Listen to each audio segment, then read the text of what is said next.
അപ്പോൾ നമുക്കിന്ന് ഫേസ് കാണിക്കാതെ എങ്ങനെയാണ് കണ്ടന്റ് ക്രിയേഷൻ സ്റ്റാർട്ട് ചെയ്യാൻ നോക്കാം. നിങ്ങൾ വീഡിയോയിലൊക്കെ കണ്ടിട്ടുണ്ടോ, ഇങ്ങനെ കുറച്ച് വീഡിയോസും ഫോട്ടോസൊക്കെ വെച്ചിട്ട് അതിൻ്റെ ബാക്കിൽ ആൾക്കാർ വർത്തമാനം പറയുന്നതും പിന്നെ പാട്ട് പാടുന്നതും അങ്ങനത്തെ കാര്യങ്ങളൊക്കെ. അപ്പോൾ അതിൻ്റെ പേരാണ് വോയിസ് ഓവർ. അപ്പോൾ അതെങ്ങനെയാണ് ചെയ്യാമെന്ന് സിമ്പിളായിട്ട് നോക്കാം. ചെറിയ പരിപാടി ഉള്ളൂ, ഞാൻ വേഗം പറയാം.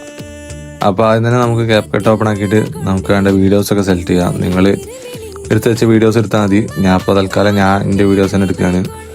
അതിനുശേഷം ഇവിടെ ഇങ്ങനെ ഒരു ഓപ്ഷൻ ഉണ്ടാവും, മ്യൂട്ട് ക്ലിപ്പ് പറഞ്ഞിട്ട്. അപ്പോൾ അത് നിൽക്കിയാൽ നമ്മളെ വീഡിയോത്തെ മൊത്തം വീഡിയോത്തെ സൗണ്ടും പോയിക്കോളും. അതിനുശേഷം ഇവിടെ ആഡ് ഓഡിയോ ഉണ്ടാവും. അതിൽ ആഡ് ഓഡിയോ പോയാൽ റെക്കോർഡ് എന്നുണ്ടാവും.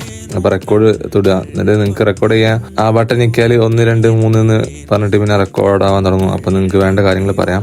അല്ലെങ്കിൽ ഈ നീല ബട്ടൺ ഞെക്കി പിടിച്ചിട്ട് വർത്തമാനം പറയണമെങ്കിൽ അങ്ങനെയും പറയാം. രണ്ടും ഓക്കെയാണ്. ഇങ്ങനെ ഞെക്കി പിടിച്ചിട്ട് വർത്തമാനം പറഞ്ഞാൽ മതി. എന്താ പറയാനുള്ള കാര്യങ്ങളൊക്കെ പറയാം. അപ്പോൾ അത്രേ ഉള്ളൂ പരിപാടി. അതിനുശേഷം നമ്മൾ റെക്കോർഡ് ചെയ്ത ശബ്ദം തൊട്ടിട്ട് അടിയിലെ ഓപ്ഷൻ പോയാൽ റെഡ്യൂസ് നോയ്സ് ഉണ്ടാവും. അപ്പോൾ അത് തൊട്ടിട്ട് അത് എനേബിൾ ചെയ്താൽ ഒട്ടുമിക്ക നോയ്സും പോയി കിട്ടും. ഇനി വോയിസിന് ശബ്ദം കൂട്ടണമെങ്കിൽ നമ്മൾ റെക്കോർഡ് ചെയ്ത ക്ലിപ്പ് സെലക്ട് ചെയ്തിട്ട് അടിയിലുണ്ടാവും വോളിയം ബട്ടൺ. അതിലെത്ര വെച്ചാൽ കൂട്ടി വെച്ചാൽ മതി. അപ്പോൾ കണ്ടല്ലോ, ഇത്രയേ ഉള്ളൂ പരിപാടി. ഇത്ര സിമ്പിളാണ്. അപ്പോൾ ഇങ്ങനെ ചെയ്യാൻ വിചാരിച്ചവരൊക്കെ എന്തായാലും ചെയ്ത് നോക്കുക. മടി പിടിച്ചിരിക്കാൻ നിൽക്കരുത്.